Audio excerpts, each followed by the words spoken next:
Let's take a closer look at relic cards and to talk about why they're so important to include in your deck. Now, in the game of Forbidden Quest, your deck must have 50 cards.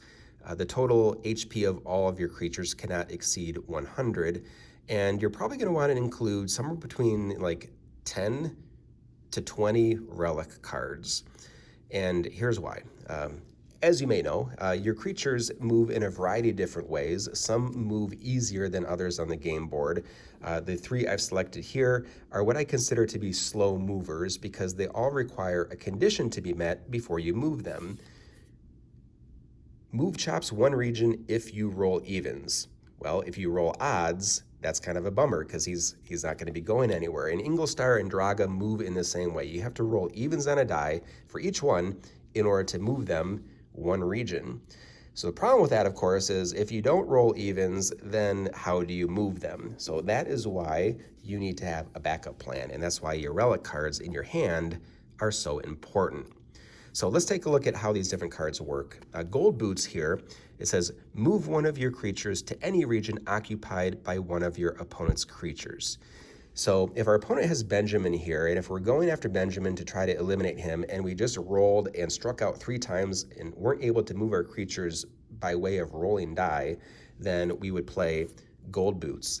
And if I had these guys on the board, I would first move Draga, because he has this ability that you may move one of your pink creatures to the same region. So if I could get him here just by using Gold Boots, then I could move another creature without having to use any more cards. Now I just need to find a way of getting Inglestar up there. So I could use Magic Marbles, because Magic Marbles allows you to move one of your creatures to the middle region. So I play my cards that way. I burnt through 2 relic cards in order to get all of my creatures here into the middle, into attack position, in order to take out Benjamin. And actually, I wouldn't even need to move Inglestar because Benjamin has only 6 HP, Draga's attack damage is 3, Chops is 3. So if I just get those 2, then that's going to be enough to eliminate Benjamin.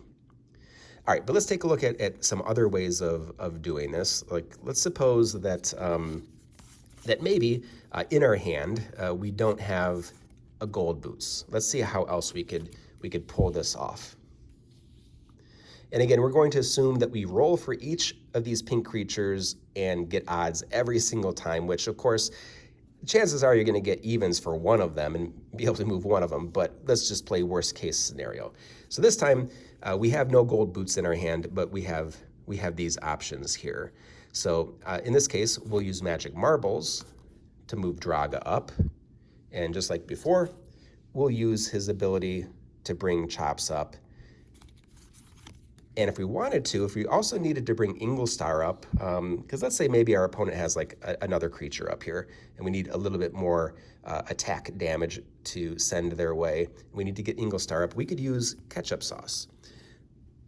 Move one of your creatures to any region occupied by one of your other creatures. So there they are. We could move them up if we use Ketchup Sauce. And now they're all there in position to attack. Remember, in this game, you have to be in the same region as the defending creature in order to attack it. All right, now let's take a look at some of these other cards and see what you might do. So Silver Boots allows you to move a creature one region, and we could have used that in this last example as well. Retreat Belt allows you to move one of your creatures in any direction, including diagonally, after you attack, so during your post-attack phase. So after these guys attack, if there's one creature, like maybe Inglestar, who you really want to preserve, you could use Retreat Belt and then move him either back here or diagonally here, or really anywhere, as long as it's one region away, including diagonal. And he might be a little bit safer down there than if you leave him in this region closer to your opponent's side of the table. Now, Goldwing Brooch, this is a neat card. Move any creature, yours or your opponent's, diagonally one region. So yeah, so this could be really helpful if you have creatures like I have Draga and Chops here in the middle region, and let's say that your opponent has a creature way over here, diagonally, then you could play Goldwing Brooch on your turn to pull that creature to you and attack and eliminate him.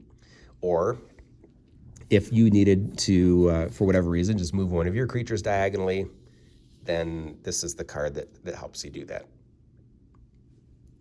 So there you have it. Don't underestimate the usefulness of relic cards. You need these in your deck, probably 10 to 20 of them, plus maybe a sorcerer like the Marvin card that allows you to get relic cards out of your deck and into your hand. Also look for various creatures. I don't have any in front of me right now, but there's various creature cards that also help you draw relic cards out of your deck, and those could be good additions to almost any deck. All right, so there you have it. That's relic cards and how you use them.